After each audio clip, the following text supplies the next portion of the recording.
உபத்திரவத்தின் ஊடாய் கடந்து வருகிற தேவ பிள்ளையே, ஊழியர்களே, இயேசுவை அறிந்தவர்களே, அறியாமலும் இதை பார்த்து கொண்டிருக்கிற தேவ பிள்ளைகளே, உங்களை சொல்லுகிறேன், நீங்கள் உபத்திரவத்தின் ஊடாய் கடந்து வந்தால் நன்றி சொல்லுங்கள், பொறுத்து கொள்ளுங்கள்.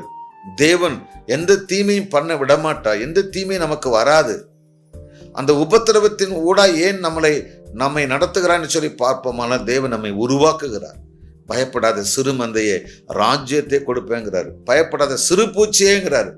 யாக்கோபின் சிறு பூச்சியே, நான் உனக்கு துணை நிற்கிறேன், உன் வலதுகரத்தை பிடிச்சு நான் உனக்கு துணை நிற்கிறேன் என்று சொல்லி தேவன் சொல்லுகிறார்.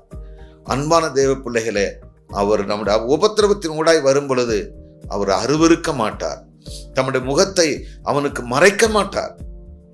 பிதாவாகிய தேவன் தன்னுடைய முகத்தை மறைத்தார். கர்த்தராகிய இயேசு கிறிஸ்து சிலுவையில் தொங்கும் பொழுது, ஏன் என்னை கைவிட்டீர், ஏன் என்னை கைவிட்டீர் என்று சொல்லும் பொழுது அவர் ஒரு நிமிஷம் ஏன் கைவிட்டார் என்று சொல்லி பார்ப்போமானால், இந்த உலகத்தில் 800 கோடி ஜனங்களுக்கு மேலே இருக்கிற ஜனங்கள் எப்படியாவது கிறிஸ்துவை அறிய வேண்டும். இழந்து போன அந்த ஆதாமினுடைய மகிமையை திரும்ப பிந்தின ஆதாமாகிய என்னுடைய பிள்ளையின் இரத்தம் அவர்கள் மீட்டெடுக்க வேண்டும் என்று சொல்லி அப்படி பிதாவாகிய தேவன் தன்னுடைய ஒரே பேரான செல்ல குமாரனை இந்த பூமிக்கு அனுப்பி கொடுத்தார். உயிரை மாய்க்கும்படி, சிலுவையில் ஆண்டவரை மறிக்கும்படி, இரத்தத்தை எல்லாம் பூமியில் சிந்தும்படியான அப்படி ஒரு தன்னுடைய பிள்ளை அனுப்பி, அப்படி என் ஜனங்கள் அழியக்கூடாது என்று சொல்லி பிதாவாகிய தேவன் நம்ம மேல அன்பு செலுத்தினார். அன்பான தேவ பிள்ளைகளே, அவருடைய முகத்தை தேவன் மறைக்க மாட்டார். அவருடைய அன்பை உங்களை விட்டு எடுக்க மாட்டார். கிருபைகளை எடுக்க மாட்டார். உபத்திரம் வருகிறதுனாலே தேவன் நம்மளை கைவிட்டு விட்டார் என்று சொல்லி எண்ணிக்கொள்ளாதீங்கள். ஒரு நாளும் தேவன் கைவிட மாட்டார். உபத்திரவத்தின் ஊடாய் கடந்து வரும் பொழுது அதன் மத்தியிலும் தேவன் உங்களை கட்டாயம் உயர்த்தி ஆசீர்வதிப்பார். அல்லேலூயா.